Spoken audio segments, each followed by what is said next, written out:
All right, we are here at SEC Media Days 2023 in Nashville. It's a home game, and we're living it up, and we're very honored to be joined by the voice of A&M. I don't care what anybody says. Billy Liucci from TexAgs, good friend of the show, great human being in general. Billy, thanks for joining us, my friend. Always, man. You know I love this. I look forward to this every year or whenever y'all call. So For sure. it's one of the fun ones we do, right? That's exactly right. We keep it we keep it as real as possible here. I already talked to you today, and I haven't seen them in a year. Yeah, I know. I know. Big been news. a year? You're in Blink 182 now? Yeah, I it's joined- crazy. yeah, I Congratulations did right join now. the band officially. That is pretty sick. I might leave. I think their tour's over as of last night, or I'd be probably being a roadie right now. Yeah. It beats the ups and downs of covering SEC football. 100%. Look, I was a big Blink-182 guy growing up. Where are you? Dying just to see you.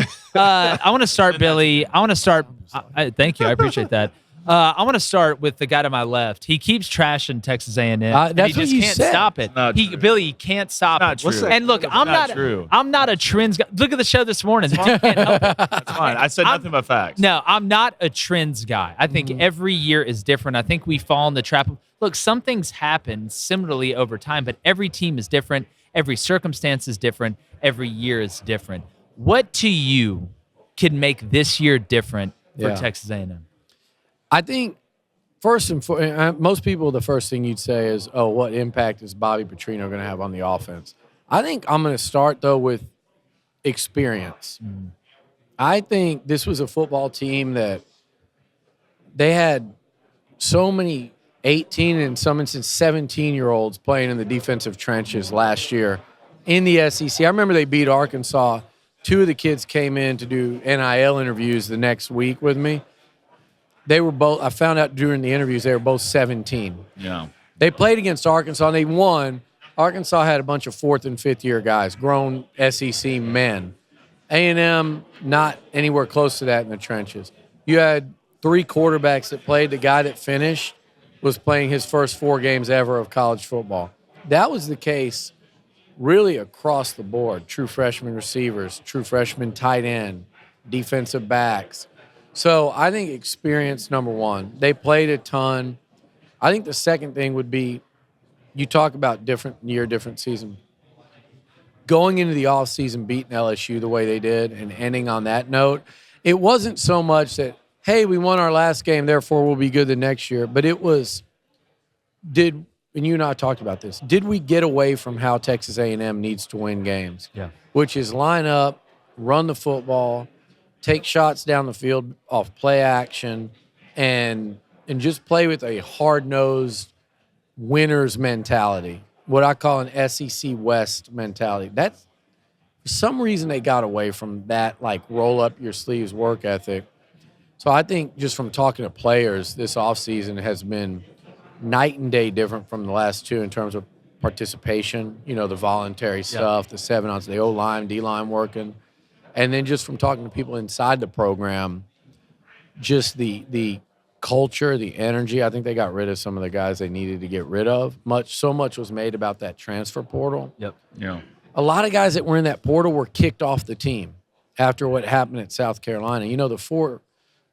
Three of the 4 biggest ones were the ones that got suspended after that game for what they did. And a lot, like, that was not, it was a culture change was needed. And maybe the NIL thing caught up too fast. And,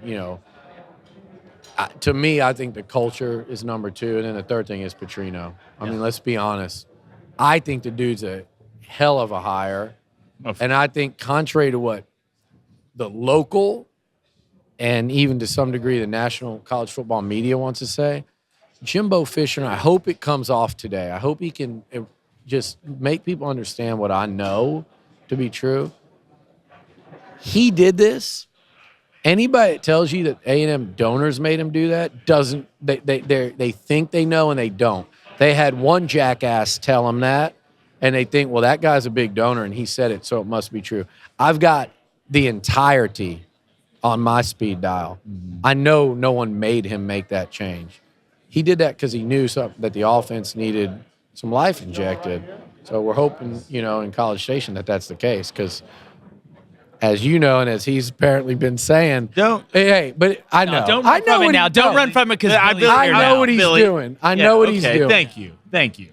But with that said, I think, it's a fine line. You mentioned 9 earlier with me, and I kind of am on the same page. It's a fine line between 9 and 7 or even 6. I mean, the difference for A&M in like a 10-win season and a 6-6 year even, it's like, it's 7 to 10 plays. It's 4. Yeah, it's one drive in 4 games. Yeah. Well, I've said. I mean, you look at A&M. There haven't been that many 17 and 18-year-olds in the trenches since World War I, and you expect that growth, right? Because that's where the game's won and lost. How did Nick Saban get Alabama to where he was? Up front. Georgia, same way. Michigan, same way. Baylor and Oklahoma State being physical in the in the Big 12. Yeah. Utah being physical in the Pac-12. That's where the game's won and lost. But Billy, the Bobby Petrino angle to me is fascinating, and it's multi-pronged. I think it shows you how bad Jimbo wants to win. Is that he's willing to bring in a guy, and everybody has a big ego at this level. If you think it's just, well, this guy has a big ego, this guy doesn't, they all have big egos. Sam Pittman has big egos. People just show it differently.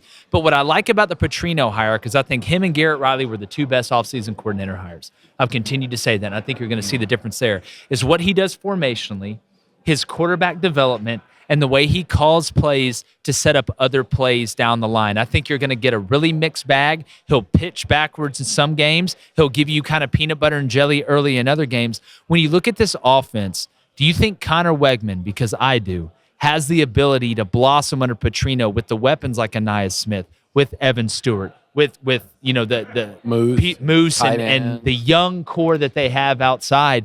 All the pieces are there, and I think Connor can do it. Yeah, I think Connor, there is part of me, and I know coaches hate this, and it makes it hard when you're competing with a Max Johnson, who you've got tape on from a whole season as a starter at LSU. Connor's got to win that job in practice, and I think spring was pretty even. He's got to win it in August. Do I think he will? Yes.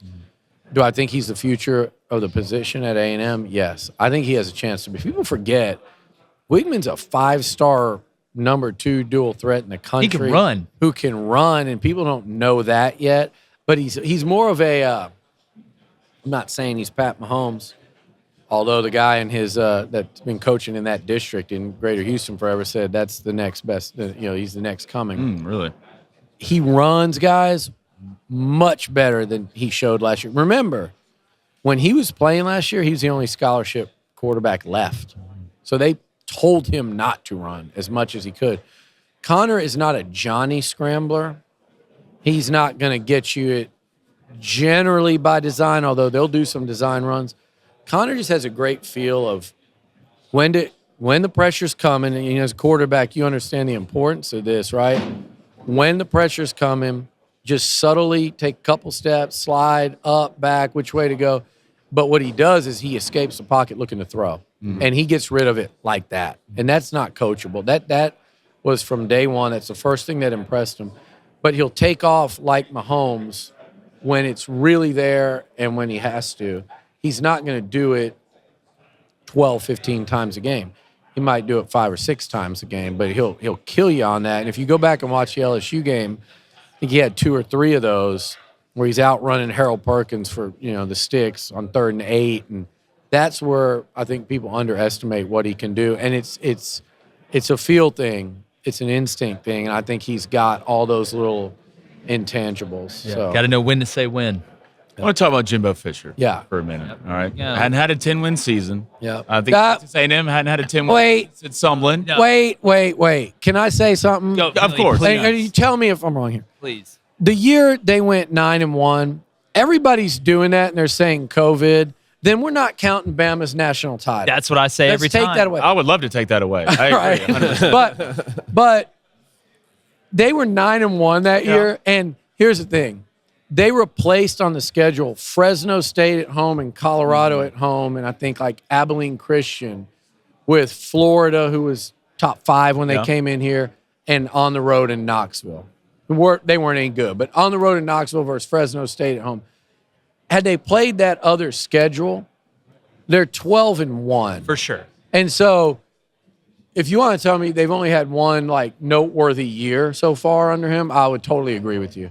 So, anyway, yeah, we can do that. That's one thing fine. I keep saying to But every, you see, because all the Longhorn haters. Oh yeah. Trust Paul me, they're does that plenty a of them. lot. Texas is back. I'm loving this, by the way. I just want everybody to know. You see Brian Kelly coming to have success his first year. You see what Heupel did. Yeah. All right. If you're Coach Fisher right now, because you have the talent, you for sure have the talent. What's your messaging to the team? To keep everything locked, to play how we should play. You bring in Bobby Petrino. I'm interested to see that mesh as well. Yeah. Those two guys. I'd like to get your input on that. But what do you think the messaging is from Fisher to his team? I think it's got to be, and I know Jimbo would be the first one, and I know this actually, and I don't know if he'd sit here. There's something different about Jimbo and Mike where he'll get defensive or he'll dig in, but the reality is he knows better than anybody. Like that dude is so pissed and disappointed in what happened last year and even the year before, that they didn't build on that one year. When they did finish in the top 5, then they went and signed the number 1, but they didn't build on that. So he knows, like, dude, they ain't paying me to come here and do that. Yeah. He would be the first one to say that. So I think the messaging to his team is similar. You guys didn't come here to go lose 7 games. You came here to do what you did the last time you took the field against LSU.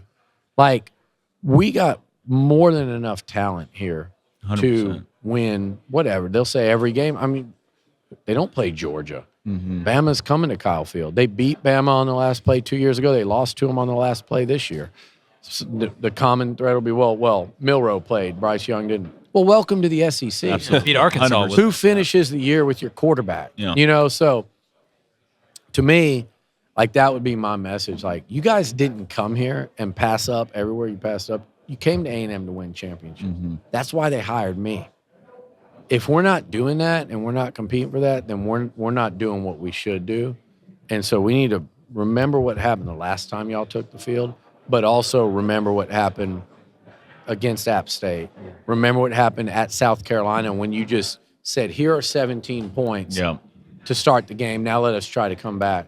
Remember what happened at Auburn against an interim coach when that whole crowd overwhelmed you and you guys no-show.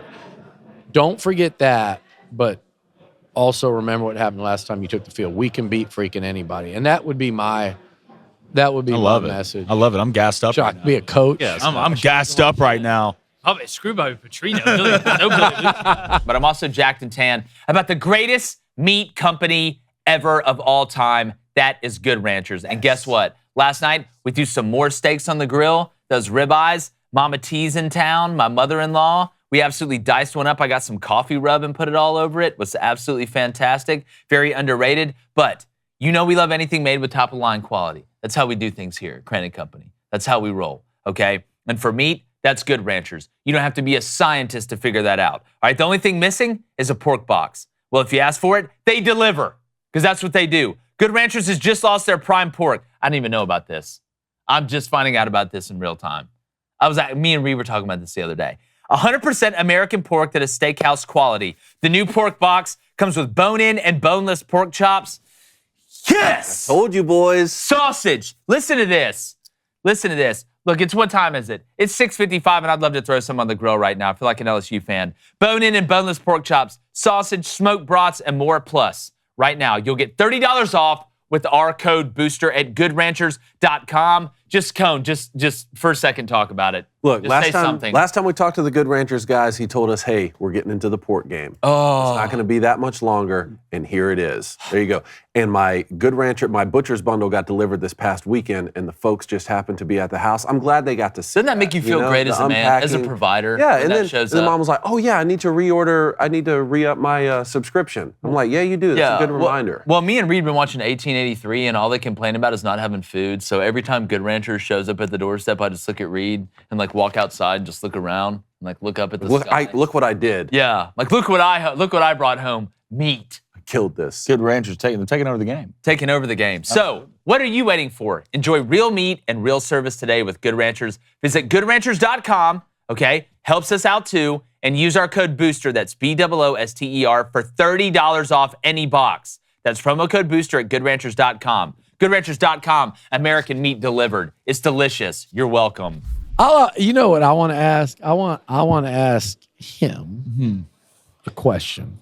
Can we get A&M Michigan on the non-conference slate? You know that. Like I was about love to ask that. you a non-conference schedule. That's my number one home and home. That or Penn State. How much fun would that be? Home and home, College Station, and Ann Arbor. Yeah.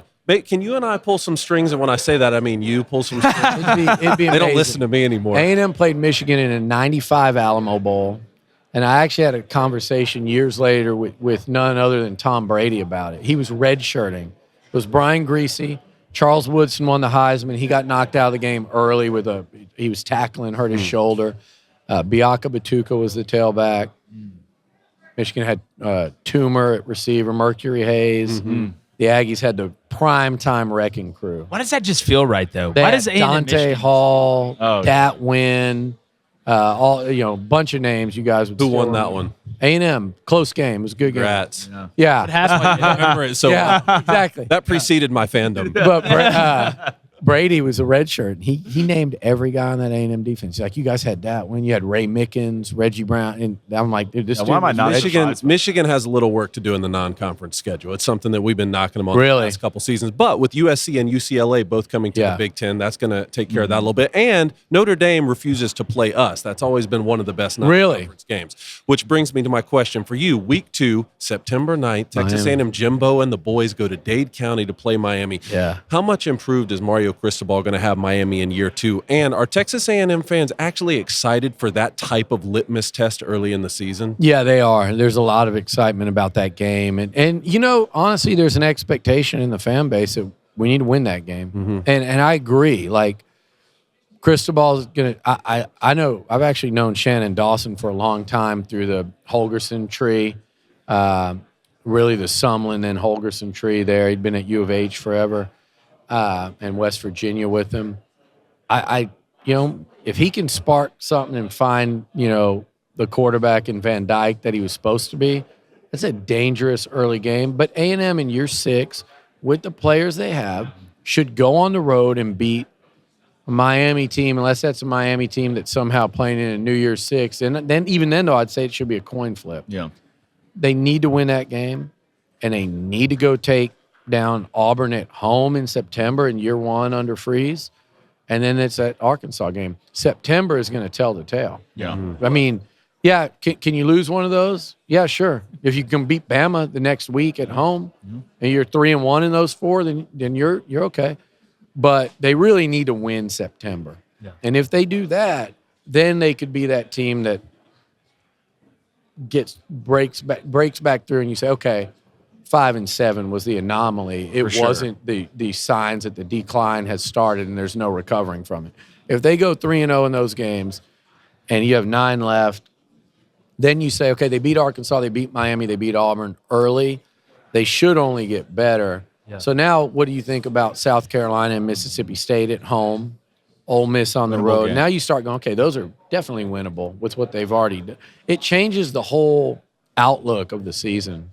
By the way, Penn State A&M's tried to schedule more than once. James Franklin don't want to do that. Really? So you can let your Well, that's interesting because they just did a home and home with Auburn. Yeah. Which was a lot of fun. Caught us at a bad time, Dave. They caught us at a bad time. But they scheduled it further out. Yeah, we want to see it. Give us 2 years. The Aggies do Run it have back. Notre Dame next year, starting next year. Really? That's In right. South Bend? That's right. Hey, College Station next year. Longhorns, LSU, and Notre Dame. That's fun. yeah, that's Sign good me for up. college football. I'll say that September's so huge, I think, for the meshing of Petrino and Jimbo Fisher. Yeah. Yeah. True. Go ahead and get that because the onslaught that'll come if the offense doesn't show up, play well against Miami. And that Miami team that kind of flipped the script is in a similar position to where Texas A&M was last year up front. They're going to be young. They're going to be talented, but they're going to be really, really young. So that's going to be a very interesting one to watch. Van Dyke, we'll see. We know he's talented, and we know they're fast. We know Nothing that. feels right to me about A&M going 5-7. They're just too good. It's just like I just couldn't believe it even when I saw it. Like, just way too talented for that. Well, Haynes King, we said it last year, Billy. Don't forget. Looked at Haynes King. I don't know how Jimbo Fisher looked at Haynes King and was like, yep, that's the guy. I think I know why, because he fell in love with his legs and thought he could get away with it. But at the end of the day, just watching Wegman throw, watching Max Johnson throw, compared to Haynes King, it's just absolutely Max really settled things down. And they were getting blown out by Mississippi State because they just couldn't score in the red zone and kept dropping Will Rogers picks. And then as the game went on, but he beat Arkansas and he beat Miami when morale was at its lowest. Yeah. You know the thing about Haynes that was interesting? Credit the kid. He played really hurt. He broke his foot, broke a bone in his foot on the last play of the first half against his last play of the first half against Florida. That was 24-24 at halftime, and that was with A&M with like 15 guys out with the flu. Yeah. And they were put up 24 and then didn't do anything in the second half. Haynes played with a broken foot. Was hurt against South Carolina. He's a warrior, but I'm with you. I think what it was with Haynes is he was third year in the system.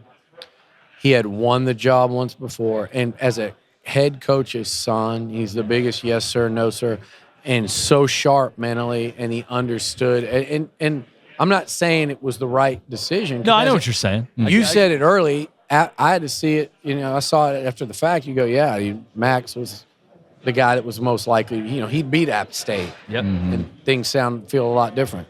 But I think it was just so hard to take that job away from him that he won before he broke his leg. And there was such a high level of trust that he was going to know what to do the right thing, be poised.